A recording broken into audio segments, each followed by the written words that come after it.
Hi, I'm Alan Gregg. I'm joined today by my colleagues Doug Anderson and Stephanie Constable. We're part of the Public Opinion Research Unit in the Earnscliffe Strategy Group. We just got out of the field with a fairly major piece of research on attitudes towards the COVID-19 pandemic. And I want to talk to you about 10 minutes, just about kind of what we found and kind of as researchers kind of tweaked our fascination. First, Stephanie, for you, what was it? I mean, we've done, as I say, dozens and dozens and dozens of nationwide studies. What was it about this one that kind of really said, whoa, that's really interesting?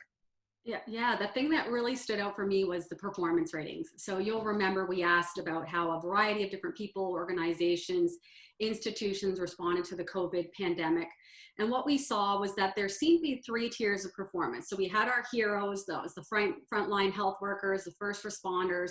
We had our villains, that's the US government, long-term care facilities, the World Health Organization. But we had this middle tier, which was a number of different players, such as public health officials, different levels of government, the prime minister and the provincial premiers. And what we saw is that the ratings of the prime minister and most of the premiers were more positive than negative, and in some cases much more positive than negative. And one of the things that really stuck out for me in our survey was the performance ratings for Premier Doug Ford. Yeah, So this awesome. is Who would ever thought Doug Ford would be top of the food chain right. months into a crisis? Exactly. This is a premier who before COVID had performance ratings in the 30% range. And this is a significant increase now to see him at 83% in a very short span of time.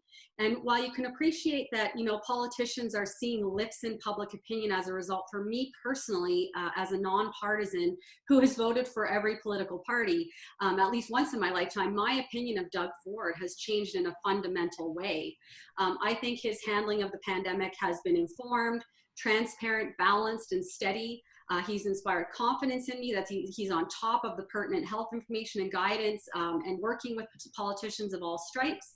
And I think that these are not characteristics or behaviors that I would have associated with him in the past. And so while I can accept that he might do or say something between now and the next provincial election that might cause me to question his position on a particular topic, my fundamental baseline impression of him has changed for the better. What do you make of this pattern, Doug? Yeah, I think there's a couple things. First of all, these are dramatic numbers everywhere.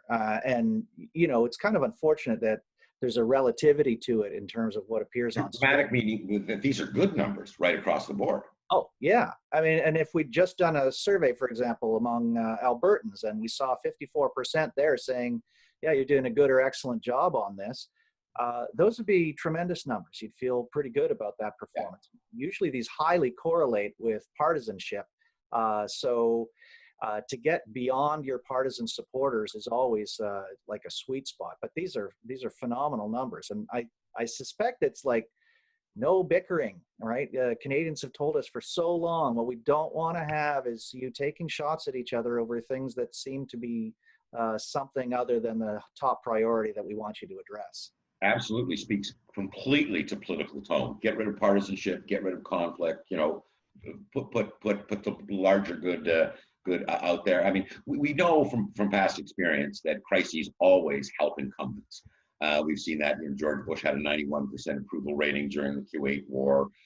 Winston Churchill was loved during the Second World War. That they don't necessarily last. What would really be interesting to see is post-crisis, whether that same tone dominates and whether these, really from comparative points of view, very, very high approval ratings and support for political leadership endures. What about you, Doug? What struck your fancy in this data set that kind of surprised you? Well, I mean, partly because of the kinds of things that I'm particularly interested in and a lot of the work that we've done. Your own way of saying you're a policy nerd, Doug? Well, I think I actually aspire to be a policy nerd. I don't know that I feel adept or qualified at it, but it's what I'm most interested in. We've spent a lot of years in our careers studying this stuff. So when we tested 20 different policy options that might be, introduced, by any jurisdiction really in this next phase, we wanted to see what the level of consensus was around doing any number of things that could be done. And some of the ones we tested were pretty creative.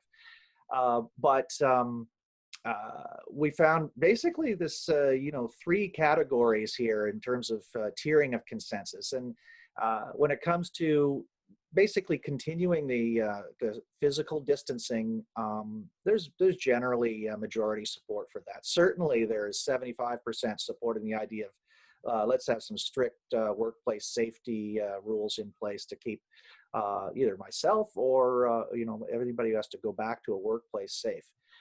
So a number of those things were pretty, had pretty high consensus. But some of the more interesting things is where, tensions start to show up and the consensus erodes a little bit. And, in fact, there's different segments of the population that break away into supporting these things for the most part, and others who start to get really more selective about what they'll support. And one of the biggest divides is around the measures that you could say infringe upon your privacy a bit more, either right. Force you to be tracked or make, not being vaccinated a crime.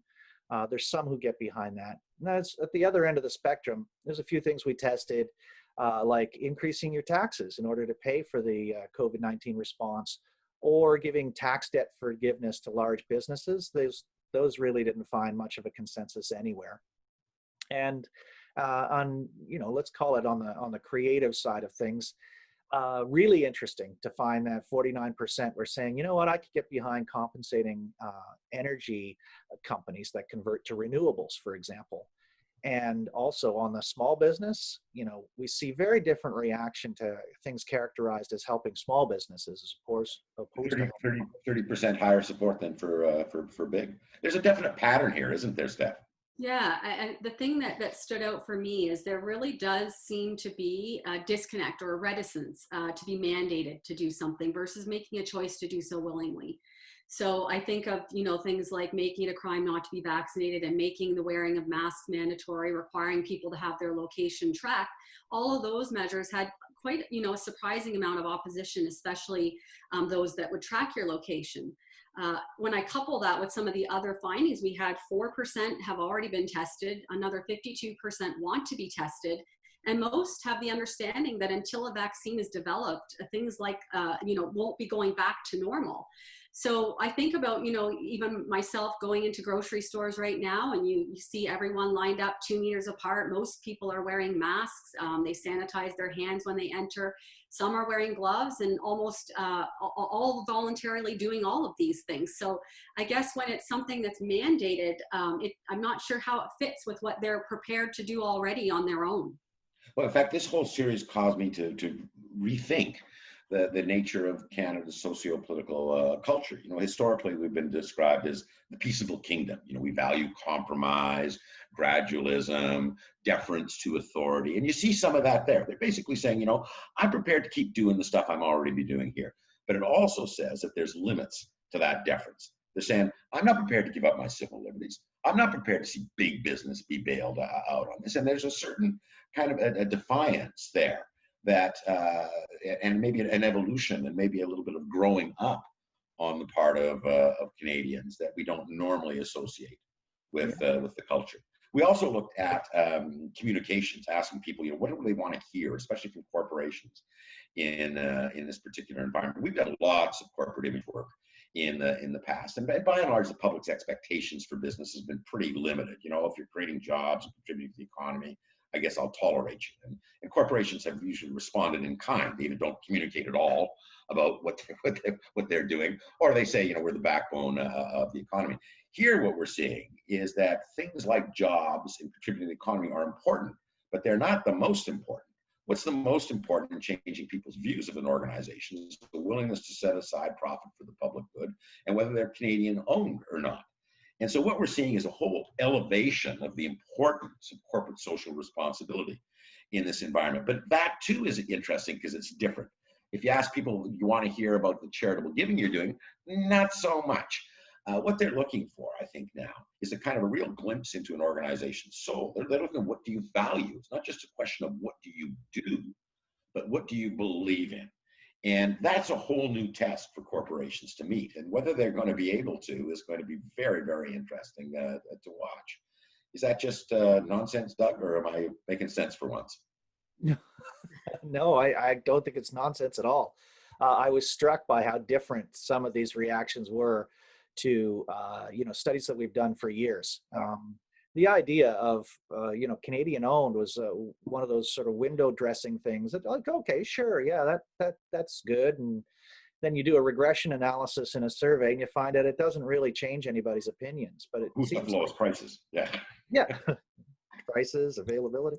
So the data seems pretty clear. People are saying there are new criteria that used to be sort of on the cutting room floor of corporate messaging that now people are actually proactively telling us, actually, the number of jobs you have, how much you contribute to the economy, that actually might matter to me now in terms of judging you. Steph, last word to you. Yeah, I think that, the last thing for me is there's a caveat, there's a balance. We've done so much of this work in focus groups, and there's something to be said about, how to the credibility of your message. And so if it comes across as hitting a checklist of items, thank front line health workers, tell us what you're doing about charitable giving, I think it starts to ring not as credible for people. And so I guess that's the one thing for business, is to make sure that you're finding that right balance. And I think that there are some players out there, I think of Bauer, who's, changed their business from making hockey skates to face guards or face masks. And the earned media that they're getting and attention just through word of mouth is so much more powerful potentially than communicating otherwise. And added a whole new series of brand attributes. We're innovative, we're nimble, and we care about the larger public good. Not just we make skates and you can go fast. Exactly. Well, that's it for us. I hope this gives you a little sense of the kind of work we do at Earnscliffe, the quality of people we have. So be well, be safe, take care.